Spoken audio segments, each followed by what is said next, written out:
I just want to start off by saying there's a slightly longer version of this, which is a bit more ASMR orientated with no talking and no music if you're interested. There's a link in the description.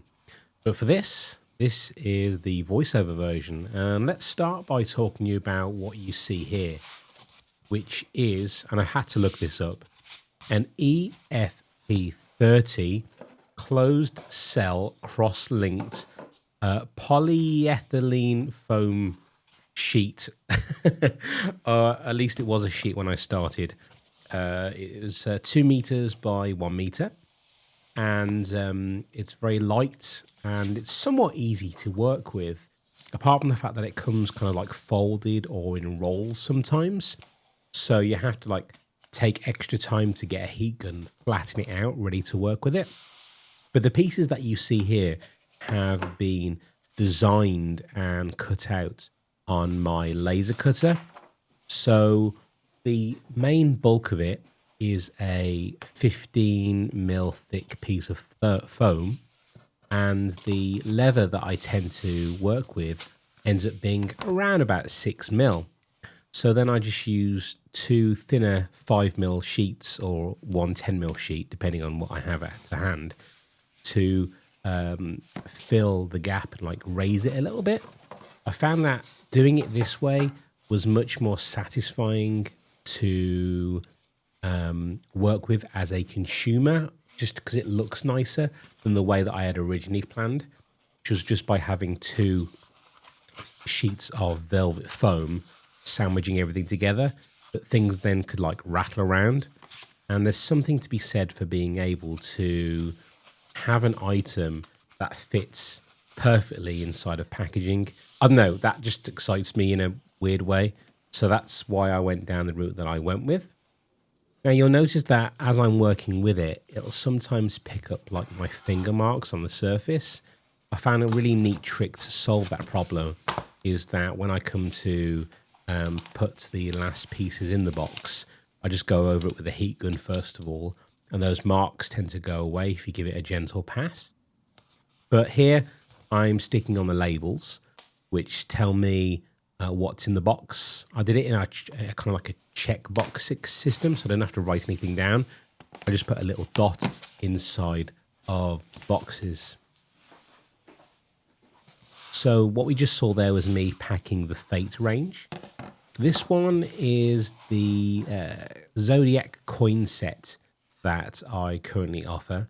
And as you can see here, the main bulk of it again is that 15 mil thick foam, and then a lot of little thinner pieces that fit inside.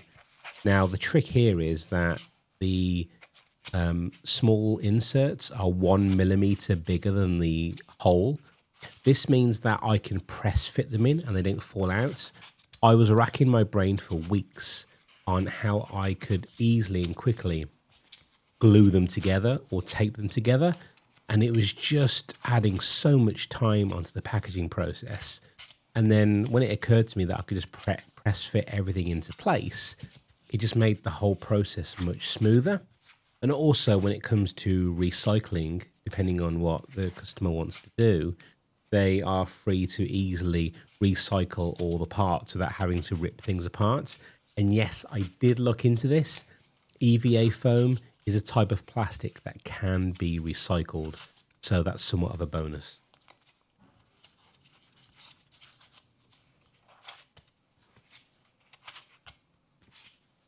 So here I am left with about 5 mil worth of room to play with, and that allows the 3 millimeter coins to fit in quite nicely.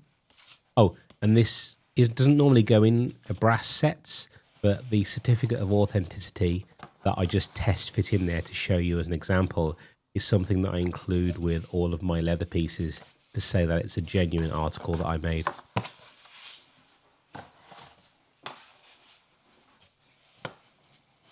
Okay, so on this one, I don't need any inserts. The leather actually kind of like fits perfectly in that spot without having to use the insert, so it just uses the outer layer. And for the leather pieces, what I tend to do is put a sheet of tissue in between the leather just to protect them. I don't think it needs it, but I'd rather be safer than sorry when it comes to packaging and shipping, because I'd hate to think that somehow the leather would just like stick to one another. It wouldn't. I can't see how it would, but yeah, like I say, I was just being precautious. And these are the full versions of the Zodiac sets. So this will contain all 12 cards. There's some writing on the back, and there's the main symbol on the front. Fun fact, although it's probably actually not that fun, the cutting mat that I use, I have two large cutting mats side by side to go across the workbench. Last week, I went to measure something up, and I was like, wait a minute, I thought that was supposed to be like 40 centimeters. Why does it say 39?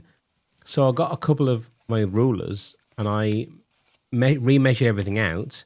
The mat is too small. It like loses a centimeter every... I can't remember what it was. It was something like it loses a centimeter every meter or something. I can't quite remember. But so, yeah, those guidelines on the mat, absolutely useless if you're going to use it for measuring. It's good if you're trying to like work out right angles and you're just making a note of how big something is based on how many squares. But yes, that could have been disastrous if I hadn't noticed that sooner.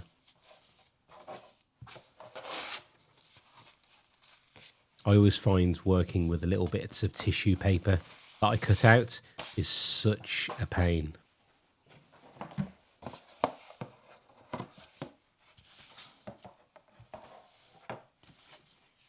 I use the same die cutter that I used to cut the leather to cut the tissue paper. So I have these sheets of tissue paper and I fold them over again and again and again. And then I just put them under the 4-ton clicker press and cut everything out. And conveniently, it's a great way of having the same shaped tissue paper without actually having to go around with a knife or a pair of scissors to try and roughly sketch it out. Oh, and those little finger holes there, my first iterations of the packaging that I was making didn't have them in.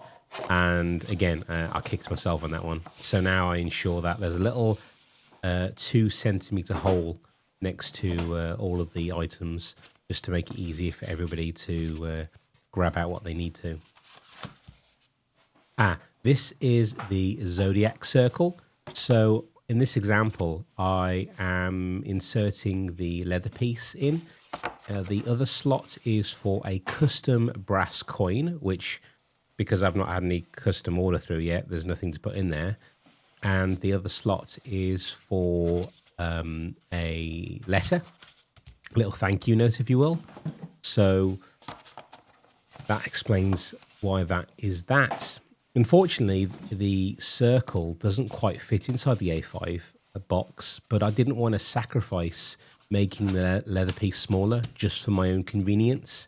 So that's why it ends up in an A4 box. But there you have it. That is me packing all of the leather pieces.